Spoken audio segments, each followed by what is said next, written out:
Hello my dear students, कैसे हैं आप सभी। This is Ayesha Chaure and welcome to Next Topper humanities, जहां हम बनाते हैं देश का भविष्य। और भाई कैसी चल रही है क्लास 12 बोर्ड की तैयारी। तो भाई आपकी इस ही तैयारी में मैं चार चांद लगाने आई हूं, क्योंकि आज मैं आपके लिए लेकर आई हूं एक ऐसा वीडियो जिसकी आप जैसे सभी टॉपर्स को बहुत ज्यादा ही नीड थी। तो भाई मैंने आपको बताया था कि हमारा क्लास 12 हिस्ट्री का सबसे इंपॉर्टेंट चैप्टर है कौन सा, भक्ति सूफी ट्रेडिशन। और यही चैप्टर बच्चों को बहुत डिफिकल्ट लगता है। और डिफिकल्ट क्यों लग रहा है, उसकी वजह है इसके कई सारे कॉम्प्लेक्स टर्म्स। ठीक है जी। तो अगर हम इस वीडियो की बात करें तो आपकी इसी ही सबसे बड़ी परेशानी को मैं सॉल्व करने वाली हूं, जिसमें भक्ति सूफी ट्रेडिशन के सभी इंपॉर्टेंट टर्म्स को, सभी कॉम्प्लेक्स टर्म्स को हम पढ़ने वाले हैं, ताकि एग्जाम में जब भी आपसे इससे कोई एमसीक्यू आए तो आप उसे अच्छे से लिख सके। और साथ ही साथ जब आप अपने आंसर्स को लिखे, शॉर्ट आंसर और लॉन्ग आंसर में, तो आप इन्हीं टर्म्स को यूज करके आपके लिए काफी अच्छे मार्क्स जो है उन्हें स्कोर कर सकते हैं। तो चलिए सबसे पहले स्टार्ट करते हैं हमारी भक्ति मूवमेंट से रिलेटेड जुड़ी हुई सभी टर्म्स के बारे में। अब सबसे पहले इसमें हम बात करें तो सबसे पहली टर्म है इसमें ग्रेट ट्रेडिशन। ग्रेट ट्रेडिशन क्या हुई बेटा? ग्रेट ट्रेडिशन मैंने आपको बताया हुआ था कि जो पीजेंट्स थी वो जिस तरीके से, जो रूलिंग कम्युनिटी है, ठीक है, जो डोमिनेट सोशल ग्रुप हो गया, जैसे कि आपका प्रीस्ट हो गया, रूलर्स हो गए, तो वो जिन तरीके के रिचुअल्स और कस्टम्स को प्रैक्टिस कर रहे थे, जब उन्हें फॉलो किया जा रहा है पीजेंट्स के थ्रू, तो वो ट्रेडिशंस क्या कहला रहे हैं? वो ट्रेडिशंस कहला रहे हैं ग्रेट ट्रेडिशन। यानी कि भगवान शिव की भक्ति, भगवान विष्णु की भक्ति, इन दोनों की भक्ति करना और इनसे जुड़े हुए सभी रिचुअल्स को फॉलो करना क्या कहलाया? जो कि मेन स्ट्रीम सोसाइटी फॉलो कर रही है, वो क्या हुआ? Great tradition. अब पीजेंट्स जब अपने लोकल ट्रेडिशंस को फॉलो कर रहे हैं, यानी कि फॉरेस्ट में रह रहे हैं, आप बोल सकते हो नेचर वर्शिप कर रहे हैं, गॉड्स को वर्शिप कर रहे हैं, ठीक है, तो जो लोकल ट्रेडिशन जो लोग अपनी कम्युनिटी के बीच में कहीं ना कहीं फॉलो कर रहे हैं, ऐसे ट्रेडिशंस या ऐसे गॉड्स की वर्शिप जो है वो क्या कहलाई?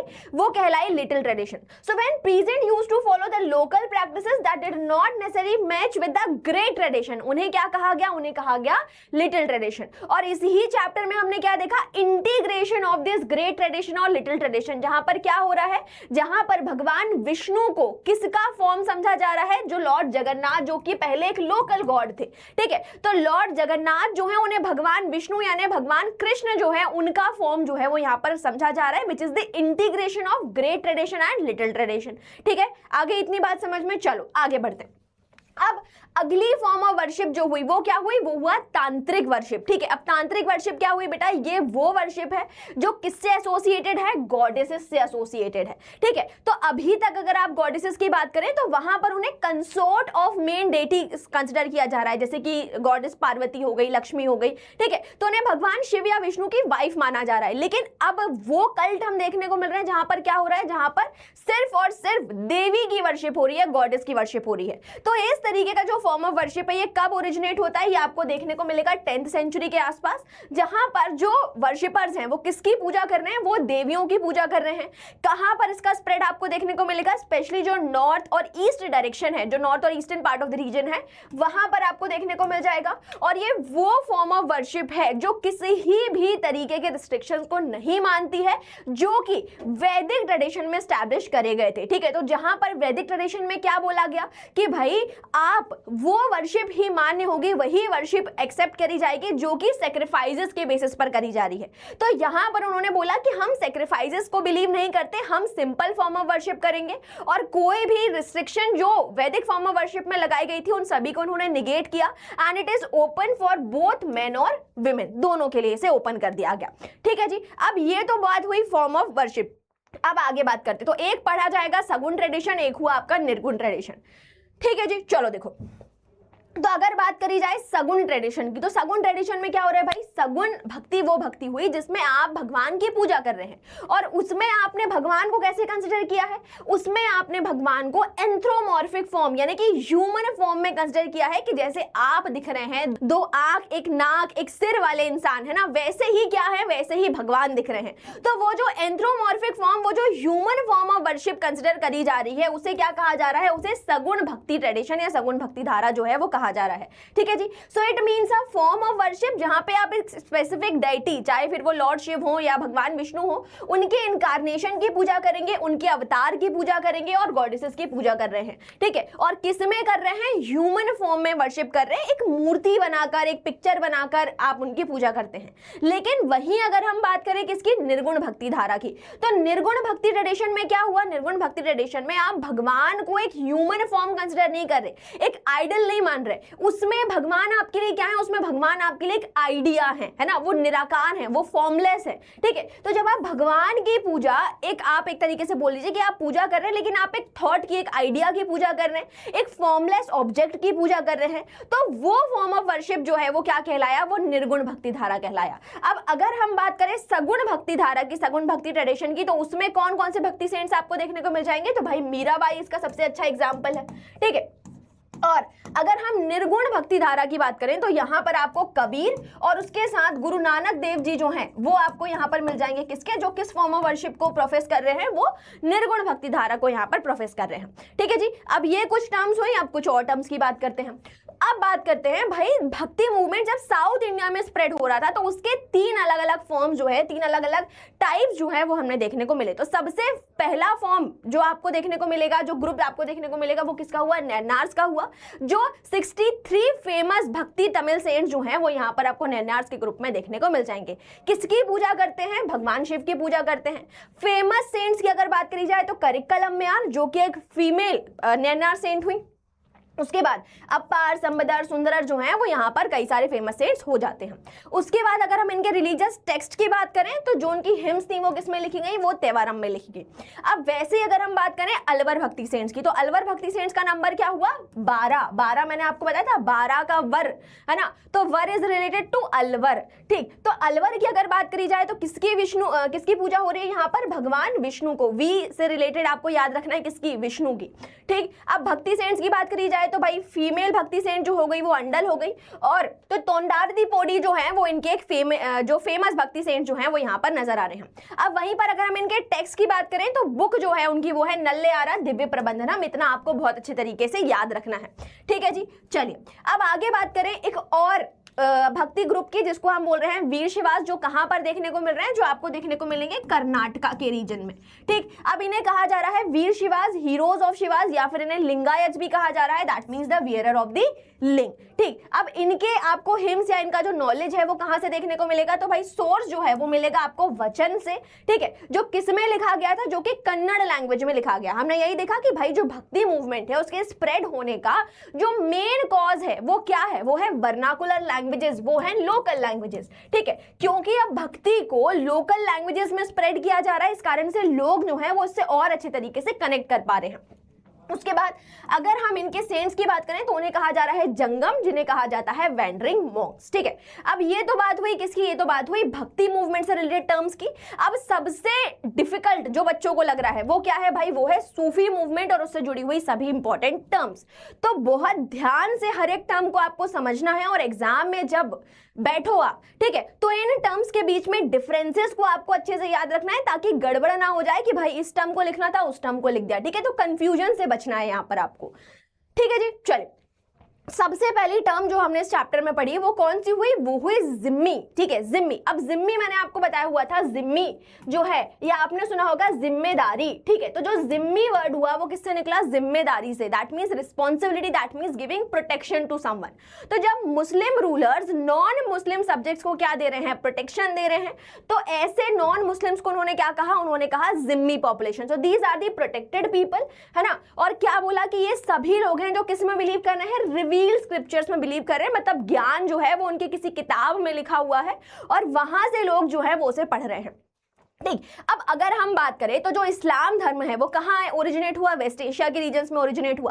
तो वहां पर जो नॉन मुस्लिम्स थे यानी कि जूस और क्रिश्चियंस जो हैं उन्हें वहां पर जिम्मी कहा गया, ठीक है। और उनसे जो टैक्स लिया गया वो कौन सा हुआ? वो टैक्स, वो जो रिलीजियस टैक्स उनसे लिया जा रहा है वो हुआ जजिया या जिजिया, ठीक है। लेकिन वही केस अगर हम इंडिया की बात करें तो इंडिया में तो जूस और क्रिश्चियंस थे नहीं उस समय पर, लेकिन इंडिया में कौन से नॉन मुस्लिम्स थे? तो वो थे हिंदूज। तो हिंदूज को यहाँ पर क्या कहा जा रहा है? हिंदूज को यहाँ पर जिम्मी कहा जाएगा और उनसे जो रिलीजियस टैक्स लिया जा रहा है बाय द मुस्लिम रूलर्स वो कौन सा हुआ? जजिया हुआ, ठीक है। इतनी बात आई समझ में? चलो अब आगे थोड़ा कुछ टर्म्स जो हैं जो कि हमें मुस्लिम कम्युनिटी के बारे में यहाँ पर समझना है, इस्लाम से रिलेटेड कुछ चीजें आपको समझनी है। तो सबसे पहले वो लॉ जिसके बेसिस पर पूरी की पूरी इस्लामिक कम्युनिटी जो है वो गवर्न करी जाएगी। जैसे कि अगर हम इंडियन कॉन्स्टिट्यूशन की, हमारा भारत देश की बात करें, तो हमारे देश को गवर्न करने के लिए कौन सी लॉ बुक है हमारे पास? हमारा भारतीय संविधान है, उसी के बेसिस पर सारे डिसीजंस लिए जाते हैं। वैसे ही अगर आप मुस्लिम कम्युनिटी की बात करेंगे तो उनके धर्म से रिलेटेड सारे के सारे जो डिसीजंस हैं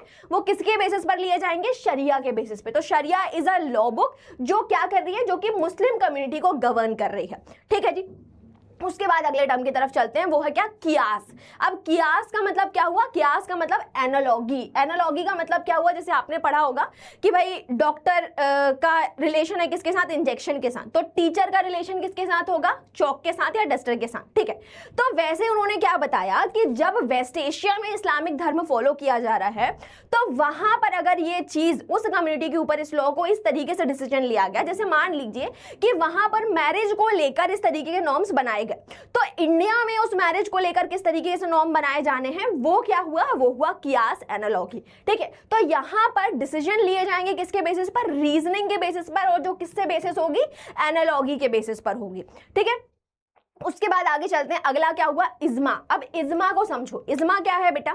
देखो, प्रॉफिट मोहम्मद की डेथ के बाद कई सारे ऐसे अलग अलग डिसीजंस थे जो कि लिए जाने थे। अब चाहे फिर वो रिलीजन से रिलेटेड हो, सोसाइटी से रिलेटेड हो, ठीक है, पॉलिटिकल सिस्टम से रिलेटेड हो, तो ये सभी डिसीजंस कौन लेगा? ये सभी डिसीजंस लेते थे इस्लामिक स्कॉलर्स। अब यही सभी इस्लामिक स्कॉलर्स जो हैं वो डेलिब्रेशन करके, डिस्कशन करके जो भी डिसीजन लेते थे, वही डिसीजन जो है वो आगे जाकर लॉ बन जाता था। जैसे मान लीजिए कि सुप्रीम कोर्ट के जज हैं। अब सुप्रीम कोर्ट की एक बेंच बैठी हुई है, उसमें क्या करे? सभी जज जो हैं उन्होंने आपस में डिस्कस करके ये बताया कि भाई फलाने फलाने केस के लिए ये वाला जो डिसीजन है, जो वर्डिक्ट है, हम निकाल रहे हैं, और वही वर्डिक्ट जो है वो आगे जाकर और भी कई सारे केसेस में फॉलो करा जाएगा, उसे एज अ लॉ कंसिडर किया जाएगा। ठीक। तो यहां पर भी क्या कंसिडर किया जा रहा है? यहां पर भी उसी से आपको चीजें समझनी है। ठीक, कि कंसेंसस बाय द कम्युनिटी के कोई भी डिसीजन जो है वो कंसेंसस से लिया जा रहा है, कम्युनिटी के या फिर इस्लामिक स्कॉलर्स के। ठीक है। और वही डिसीजन जो है वो आगे जाकर क्या बन जाएगा? लॉ बन जाएगा। ठीक। तो एक और लॉ जो आपको देखने को मिलेगा वो क्या हुआ? इज्मा हुआ। ठीक। चलिए, अब उसके बाद अगर हम बात करें फरमान, तो फरमान क्या होते हैं कि जो बादशाह होते थे वो अपने इंपीरियल ऑर्डर्स निकालते थे, और उन इंपीरियल ऑर्डर्स को क्या कहा जा रहा है? फरमान कहा जा रहा है। ठीक। उसके बाद 5 प्रिंसिपल्स ऑफ इस्लाम। ठीक है। तो हमने सबसे पहले क्या पढ़ा था? नमाज या सलात को हमने पढ़ा हुआ था कि भाई हर दिन 5 बार, है ना, हर दिन जो है 5 दफा जो है वो आपको क्या करनी है? नमाज पढ़नी है, प्रेयर करनी है। ठीक। उसके बाद आया क्या? ज़कात। ज़कात क्या हुआ? Giving arms. ठीक है, कि आपको दान दक्षिणा देनी है धर्म को जब आप फॉलो कर रहे हैं तो। ठीक। तो ज़कात आपको फॉलो करना है, गिविंग आर्म्स जो है वो आपको यहाँ पर करना है। उसके बाद क्या हुआ? स्वाम। स्वाम क्या हुआ? कि भाई जो रमजान का महीना है, उस रमजान के महीने में आपको क्या करना है? आपको रोजे रखने हैं। तो वो जो फास्टिंग है उसे क्या कहा जा रहा है? उसे कहा जा रहा है स्वाम कहा जा रहा है। उसके बाद हर इस्लाम धर्म को फॉलो करने वाले इंसान के लिए कहीं ना कहीं ये बोला जाता है कि आपको अपने जीवन में एक बार जो है वो हज की यात्रा करनी है, और उसके लिए आपको कहाँ जाना है? उसके लिए आपको जाना है मक्का और मदीना। ठीक है। तो हर वो इंसान जो कि अपनी पिलग्रिमेज को करने के लिए मक्का जा रहा है, उसकी जो पिलग्रिमेज हो गई, ठीक है, उसे क्या कहा जा रहा है? हज कहा जा रहा है। अब यहां पर आपको डिफरेंस समझना है क्योंकि बच्चे कंफ्यूज हो रहे हैं किसके साथ? हज और जियारत के साथ। ठीक है। तो जब कोई इस्लामिक डिवोटी क्या कर रहा है? पिलग्रिमेज कर रहा है, कहां की? मक्का की। ठीक है। तो वो कहलाएगा आपका क्या? वो कहलाएगा आपका हज। लेकिन वहीं पर अगर वो इस्लामिक डिवोटी किसी वली की, किसी औलिया की दरगाह पर अगर पिलग्रिमेज करने के लिए जाता है, मतलब इंडिया में ही अगर वो कहीं पिलग्रिमेज करने के लिए जा रहा है, तो वो क्या कहलाया? वो कहलाया जियारत। मतलब जब आप सिर्फ हज जा रहे हैं तो, मतलब जब आप मक्का जा रहे हैं तो हज, और अगर आप इंडिया में या कहीं पर भी आपके किसी भी दरगाह पे जाते हैं तो वो कहलाई आपकी जियारत। ठीक है। उसके बाद जो अगला डिफरेंस जो कि बच्चों को बहुत कंफ्यूज कर रहा है वो है सुन्नी और शिया का। तो 2 इस्लामिक सेक्ट आपको यहाँ पर देखने हैं, पहले हुए सुन्नी और दूसरे हुए शियाज। अब क्या बताया जा रहा है? देखिए, तो अगर हम इसमें बात करें तो प्रॉफिट मोहम्मद की डेथ के बाद अगला मुस्लिम रूलर कौन होगा, अगला इस्लामिक रूलर कौन होगा, या उनकी पोजीशन कौन लेने वाला है, इसका डिसीजन को लेकर काफी ज्यादा कन्फ्लिक्ट था।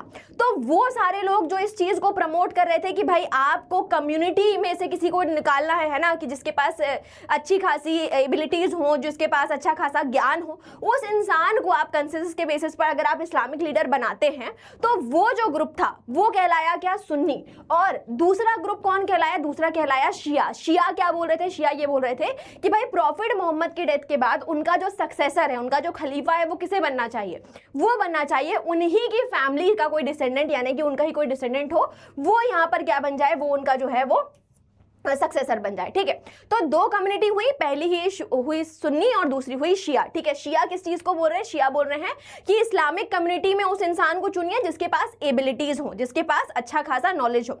और जो शियाज थे वो किस चीज को प्रमोट कर रहे हैं, वो ये बोल रहे हैं कि उन्हीं की फैमिली से कोई उनका डिसेंडेंट उठा लीजिए और उसे आप क्या कर दीजिए, खलीफा बना दीजिए। ठीक है, तो ये डिफरेंस जो है वो यहाँ पर आपको याद रखना है। चलिए अब आगे बात करते हैं।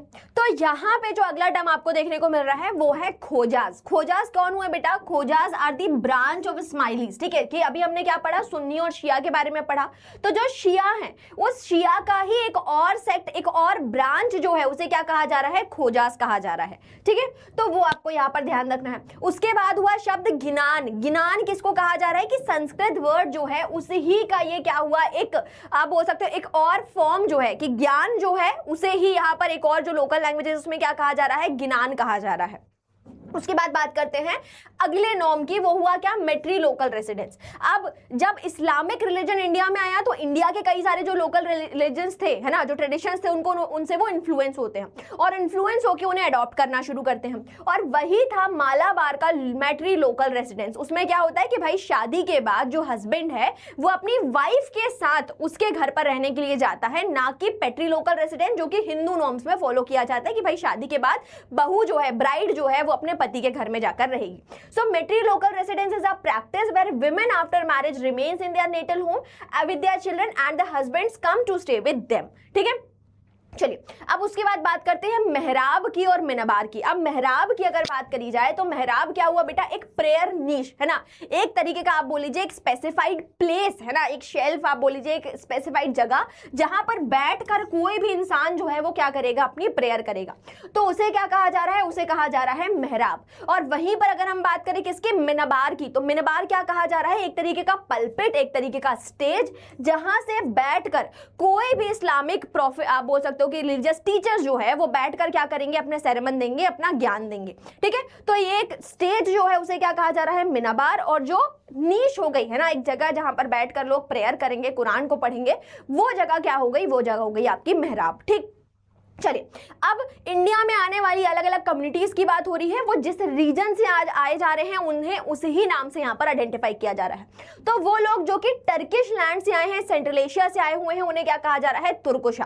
ठीक है, वो लोग जो कि तजाकिस्तान से आए हैं उन्हें कहा जा रहा है तजाकिक्स। वो लोग जो कि पर्शिया से आए हुए हैं उन्हें कहा जा रहा है पर्शिका। ठीक, अब अगला टर्म समझने की कोशिश करते हैं, यानी कि सूफी ट्रेडिशन को समझने की कोशिश करते हैं। तो अगर आप सूफी ट्रेडिशन की बात करेंगे तो ये वो group of religious minded people हुए जिन्होंने क्या बोला, जिन्होंने बोला कि हम ऑर्थोडॉक्स तरीके से बनाया गया जो रिलीजन है, जो कि उलेमास कहीं ना कहीं प्रैक्टिस कर रहे हैं, प्रोफेस कर रहे हैं, उसको हम नहीं मानेंगे। और हम जो हैं वो अपने तरीके से इंडिविजुअल के बेसिस पर गॉड से कनेक्ट करने की कोशिश करेंगे। ठीक है, so Sufis were a group of religious minded people who believe in asceticism. ठीक है, उन्होंने क्या बोला कि भाई सीवियर सेल्फ डिसिप्लिन हम फॉलो करेंगे, है ना, सेलिबेसी को फॉलो करेंगे, शादियां नहीं करेंगे और सिर्फ अपना रिलेशन जो है वो गॉड के साथ, अल्लाह के साथ मेंटेन करेंगे।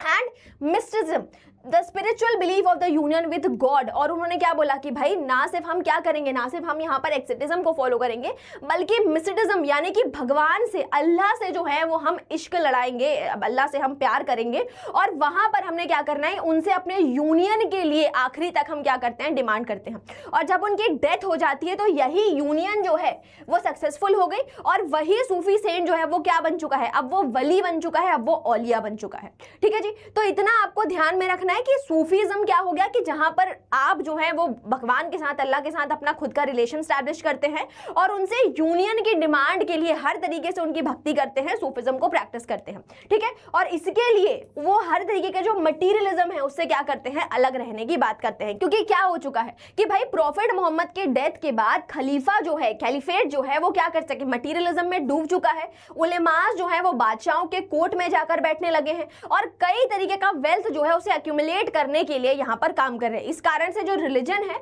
वो कहीं ना कहीं डाइवर्ट हो रहा है उसके एक्चुअल प्रिंसिपल्स से। तो यहां पर उन्होंने बात करी कि हम एक ऐसा रिलीजन की ब्रांच स्टैब्लिश करेंगे जहां पर सिर्फ और सिर्फ क्या होगा, प्योर रिलीजन होगा जो कि एसिटिज्म और मिस्टिज्म यानी कि यूनियन ऑफ गॉड के ऊपर बेस्ड होगा, ठीक है जी। चलिए अब उसके बाद बात करते हैं इस ही सूफी सिलसिला से जुड़े हुए कई सारे अलग अलग आप बोल सकते हो टर्म्स की जो यहां पर आपको देखने हैं। तो सबसे पहले आया क्या, खनक। खनक क्या कहा जा रहा है बेटा, एक हॉस्पाइस, ठीक है, एक तरीके से आप बोल लीजिए एक डेरा, ठीक है, जहां पर जो भी ट्रैवलर्स, जो भी पिलग्रिमेज, जो भी लोग यहां पर ट्रैवल करते हैं वो इन सूफी सेंट से मिलने के लिए उनके इस डेरा पर, उनके इस हॉस्पाइस पर आते हैं, रहते हैं, ठीक है। So it is a kind of a hospice lodging for a traveller specially run by the religious orders. अब इस हॉस्पाइस का जो टीचर है, जो प्रिंसिपल है, वो कौन है, वो है यहाँ पर शेख, ठीक है। तो जो सूफी टीचिंग मास्टर है ना, उसे अगर अरेबिक लैंग्वेज में बात करेंगे तो उसे शेख कहा जाएगा और वहीं पर अगर आप उसे पर्शियन में बोलेंगे तो उसे पीर या फिर मुर्शिद कहा जाएगा, ठीक। अब इन शेख के जो डिसाइपल हुए, ठीक है, उन डिसाइपल्स को क्या कहा जाएगा, उन डिसाइपल्स का कहा जाएगा मुरीद, ठीक है। और उस शेख के जाने के बाद, उनकी डेथ के बाद जिन्हें वो अपना सक्सेसर चुनेंगे, उस सक्सेसर को क्या कहा जाएगा, खलीफा, ठीक है। तो जो रिलीजियस सक्सेसर होता है उसके लिए कौन सा वर्ड यूज किया जाएगा, खलीफा वर्ड जो है वो यहाँ पे यूज किया जाएगा। अब जब इनकी डेथ हो रही है, सूफी सेंट्स की जब डेथ होती है, तो डेथ होने के बाद जिस जगह पर उनकी क्या बनाई जाती है, उनका टॉम्ब बनाया जाता है, उनकी ग्रेव बनाई जाती है, उसे क्या कहा जा रहा है, दरगाह, ठीक है। So that is a kind of a tomb shrine, जिसे आप एक तरीके से बोल सकते हो कि वहां पर लोग जो है वो जाकर क्या कर रहे हैं, पिलग्रिमेज कर रहे हैं इस टॉम्ब श्राइन के ऊपर। और वही जो प्रैक्टिस ऑफ पिलग्रिमेज है वो क्या कहला रही है, वो कहला रही है आपकी जियारत, ठीक है। अब इस जियारत पर जिस दिन उस वली की, उस औलिया की डेथ एनिवर्सरी आती है, उस दिन यहाँ पर क्या लगता है, एक फेयर, एक उर्स लगता है, एक एनिवर्सरी की तरीके से इसे सेलिब्रेट किया जाता है, ठीक है। जहां पर क्या हो रहा है, जहां पर उस वली की है ना, उस सूफी सेंट की और जो अल्लाह है उनकी यूनियन हो रही है एक तरीके से, ठीक है। So this is celebrated as a death anniversary और the marriage of soul with the God, ठीक। चलिए अब उसके बाद वली की बात करी जाए तो वही सूफी सेंट्स है ना जिनकी डेथ हो चुकी है, अब वो क्या बन चुके हैं, अब वो अल्लाह के नियर जा चुके हैं, he become the friend of the God, ठीक है, और प्रॉक्सिमिटी में पहुंच चुके हैं अल्लाह के लिए। और अब वो जाकर उनके जो सभी वर्शिपर्स थे, उनके जो सभी आप बोल सकते हो फॉलोअर्स थे, उनके लिए जाकर अल्लाह से क्या मांगेंगे, बरकत मांगेंगे, ग्रेस मांगेंगे और कई सारे जो मिराकल्स हैं उन्हें वो परफॉर्म करेंगे, ठीक है, करामात दिखाएंगे अपनी, ठीक। चलिए अब अगर हम बात करें तो ये तो हुआ सूफी सेक्ट की बात। अब उन लोगों की या उन ग्रुप की बात करते हैं जो कि इस्लाम के प्रिंसिपल पे बिलीव नहीं करते, लेकिन फिर भी अल्लाह के साथ है ना अपना जो रिलेशनशिप है, अपना जो यूनियन है उसके लिए वो यहाँ पर एस्पायर कर रहे हैं। तो वो ग्रुप जो किस में बिलीव कर रहा है, जो कि शरिया के प्रिंसिपल्स के ऊपर बिलीव करते हुए अल्लाह की तरफ जाने की बात करते हैं, वो कहलाए क्या, वो कहलाए यहाँ पर बाशरियास, ठीक है। तो Bashariyas are the Sufi saints और the group of people who strictly followed the Islamic law, that is the sharia. लेकिन वो सभी लोग जो अल्लाह से यूनियन की बात करते हैं लेकिन विदाउट शरिया के प्रिंसिपल्स को फॉलो करते हुए, वो क्या कहलाए, वो कहलाए बेशरियास, ठीक है। सो Beshariyas are the Muslim mystics और the group who did not strictly follow the Islamic rule law, that is the sharia, ठीक। अब उसके बाद ये सभी खनक जो होते थे वो फॉलोअर्स के लिए ओपन होते थे, जहां पर लोग जो है वो आकर क्या कर सकते हैं, खाना खा सकते हैं, लंगर अटेंड कर सकते हैं, ठीक है। तो langar is a kind of open kitchen जो ओपन होता है, जहां पर हर एक इंसान चाहे वो किसी भी तबके का हो, किसी भी सोशल स्टेटस का हो, वो वहां पर आकर बैठकर खाना खा सकता है, फूड को ले सकता है, ठीक है। उसके बाद अब जब आपको अल्लाह के साथ अपना रिलेशन स्टैब्लिश करना है तो आप उन तक अपनी जो बातें हैं, अपने जो इमोशंस हैं वो कैसे पहुंचाएंगे। मैंने आपको बताया भी था ये बात, ठीक है, कि जब आप वैदिक पीरियड में थे तो वहां पर क्या था कि भाई गॉड तक अपनी बातें पहुंचाने के लिए आप फायर का यूज कर रहे थे, which is a connecting agent. अब जब आप सूफिज्म की बात करते हैं तो वहां पर है ना, या भक्ति मूवमेंट की अगर आप बात करेंगे तो यहां पर जो कनेक्टिंग एजेंट है वो क्या बन चुका है, अब वो बन चुका है आपका म्यूजिक, ठीक है। तो उस ही म्यूजिक के थ्रू जो डिवोटीज हैं वो गॉड से कनेक्ट होने की कोशिश कर रहे हैं। और उसी ही का तरीका जो है वो यहाँ पर अगर आप सूफिज्म में देखें तो वो हुआ क्या, कव्वालीज। तो कव्वालीज आर द मिस्टिकल चैंट्स और म्यूजिकल परफॉर्मेंसेस जो कि एक स्पेशली ट्रेन्ड पर्संस के थ्रू यहाँ पर परफॉर्म करी जाती है, जिन्हें कव्वाल्स कहा जाता है, ठीक है, जो कि डिवाइन एक्सिटीज को कहीं ना कहीं इवोक करती है। ठीक, उसके बाद इसमें क्या किया जाता है, भगवान का नाम लिया जाता है, उनका नाम को जिक्र किया जाता है, ठीक है। So divine name is called as जिक्र। अब इस सभी से जो एक पूरा एक एटमॉस्फेयर, एक ऑरा क्रिएट होता है, उसे क्या कहा जाएगा, उसे समा कहा जाएगा, ठीक है। तो एक ऑडिशन, एक तरीके से आप बोल सकते हैं performance of the mystical music, जिससे सभी लोग जो हैं वो भक्ति में डूब जाते हैं, है ना, सूफिज्म में डूब जाते हैं, उसे क्या कहा जा रहा है, उसे कहा जा रहा है यहाँ पर समा। ठीक, चलिए अब बात करते हैं कि इससे ही क्यों सूफिज्म जो है वो ज्यादा पॉपुलर होता है इंडिया में। क्यों पॉपुलर हुआ, क्योंकि भाई उसने इंडिया की जो लोकल लैंग्वेजेस हैं उन्हें अडॉप्ट करना शुरू किया, जैसे कि क्या, जैसे कि हिंदावीज, ठीक है। तो जो Hindavi language which is the language of the people, उसे यहाँ पर अडॉप्ट किया गया, दक्कनी लैंग्वेज को यहाँ पर अडॉप्ट किया गया, और उससे कई सारी चीजें जो हैं वो यहाँ पर क्या करी गई, असिमिलेट करके एक नया फॉर्म जो है वो उन्हें प्रोवाइड किया गया, ठीक है। तो अगर आप बात करें मसनवीज की, तो मसनवीज क्या हुई, एक तरीके की लॉन्ग पोयम जो किसको एक्सप्रेस करती थी, जो लव को एक्सप्रेस करती थी। तो जिस तरीके से ह्यूमन के लव को एक्सप्रेस किया गया था, है ना, वैसे ही क्या किया गया, उसी ही का एग्जांपल लेकर जो डिवोटी है और जो गॉड है उनके लव को भी कहीं ना कहीं यहाँ पर यूज किया गया था। सो these are the masnavis are the long poems to express the ideas of the divine love using the human love as an allegory, ठीक है, कि ह्यूमन का लव जो है उसे एलेगरी बताते हुए डिवाइन लव को कहीं ना कहीं बताया गया था। और इसका एग्जांपल हमने किसमें देखा, पद्मावत, जो किसने लिखी हुई थी, मलिक मोहम्मद जायसी ने। ठीक, चलिए अब उसके बाद वहीं पर अगर हम डेक्कन एरिया की बात करें तो वहां पर जो लल्लाबाइज हैं, जिन्हें लूरी नामा कहा जा रहा है, जो वेडिंग सॉन्ग्स है जिन्हें यहाँ पर शादी नामा कहा जा रहा है, उनमें भी कहीं ना कहीं भगवान का जिक्र जो है, अल्लाह का जिक्र जो है वो यहाँ पर जोड़ा गया था। ठीक, चलिए उसके बाद बात करते हैं चैरिटेबल ट्रस्ट की, ठीक है, कि भाई स्टेट जब भी कोई रिलीजन के लिए दान देने की कोशिश करेगा, ठीक है, तो उसे किस में दिया जाएगा, उस औख में यहाँ पर दिया जाएगा। उसके बाद जो टैक्स फ्री लैंड यहाँ पर दिया जाता है रिलीजन के लिए नाम पर, है ना, उसे क्या कहा जाएगा, इनाम कहा जाएगा। देन अगर हम बात करें कि कहीं ना कहीं एक सिमिलैरिटी और एक डिस्प्यूट भी ओरिजिनेट होने लगा किसके बीच में, रिलीजियस या सूफी सेंट्स के बीच में और स्टेट के बीच में, सुल्तान्स के बीच में, ठीक है। तो यहाँ पर जो कई सारे सूफी सेंट्स हैं वो उन्होंने क्या किया, जो कई सारी प्रैक्टिसेस जो अभी तक सिर्फ सुल्तान के लिए करी जा रही थी, वही जो है पाबोस और सिजदा जैसे, वो उन्होंने यहाँ पर शुरू कर ली थी। और सुल्तान जो है ना, सुल्तान से रिलेटेड जो टाइटल्स हैं वो भी अब यहाँ पर सूफी सेंट जो है वो अडॉप्ट करना शुरू कर रहे हैं। तो जैसे एक टाइटल हुआ सुल्तान उल माशिक, है ना, मतलब कि सभी शेख जो हैं उनका सुल्तान, वो टाइटल जो है वो अब यहाँ पर सूफी सेंट जो है वो लेना शुरू कर रहे हैं। ठीक, अब ये तो बात हुई हमारे सूफिज्म की। अब यहाँ से हम बात करते हैं कबीर से जुड़े हुए कई सारे इंपॉर्टेंट टर्म्स, ठीक है। तो अगर आप कबीर की राइटिंग स्टाइल की बात करेंगे तो वो ही क्या, उलट बंसी, जिसमें उन्होंने क्या किया कि जो मैसेज था उसको बताने के लिए अपसाइड डाउन यानी कि उल्टा तरीका जो है वो यूज किया था, ठीक है। So ulat bansi is the upside down saying written in a form in which everyday meaning was inverted, है ना। जैसे हमने क्या देखा कि भाई वो सागर जिसमें क्या हो रही, जिसमें आग लग रही है, वो गुलाब जो कमल जो कभी खिल ही नहीं रहा है, ठीक है, तो वो क्या हुई, उलट बंसी हुई। अब यहाँ पर कुछ और टर्म्स जो कि सूफिज्म से रिलेटेड है, जो हमारे लिए सोर्स बन सकती है सूफी सेंट्स को जानने के लिए, ठीक है। तो सबसे पहले क्या आया, मलफुजत। मलफुजत क्या, कि भाई वो शब्द, वो ज्ञान जो कि बोल कर दिया गया, ओरली दिया गया, ठीक है। So these are the words which were uttered, ठीक है। सो मीनिंग और the conversation of the Sufi saint, जहां पर एक दूसरे से बात कर रहे हैं, और जो ज्ञान है वो ओरली यहां पर एक्सप्रेस किया गया था। उसके बाद आता है क्या, मकतूबत। अब मकतूबत क्या हुआ बेटा, मकतूबत जो है उसमें रिटन तरीके से ज्ञान दिया जा रहा है, ठीक है। तो जो कलेक्शन ऑफ लेटर हो रहा है बिटवीन द शेख और उनके जो डिसाइपल्स हैं उनके बीच में, उसे क्या कहा जा रहा है, उसे मकतूबत कहा जा रहा है, ठीक। उसके बाद क्या हुआ है, Tazkiras. Tazkiras are the kind of the memoirs, या फिर आप बायोग्राफिकल अकाउंट बोल सकते हैं किसका, जो कि सूफी सेंट्स का है, जिनसे आप उनके बारे में बहुत सारी चीजें, उनकी आइडियोलॉजी जो है वो बहुत अच्छे तरीके से यहाँ पर समझ सकते हैं।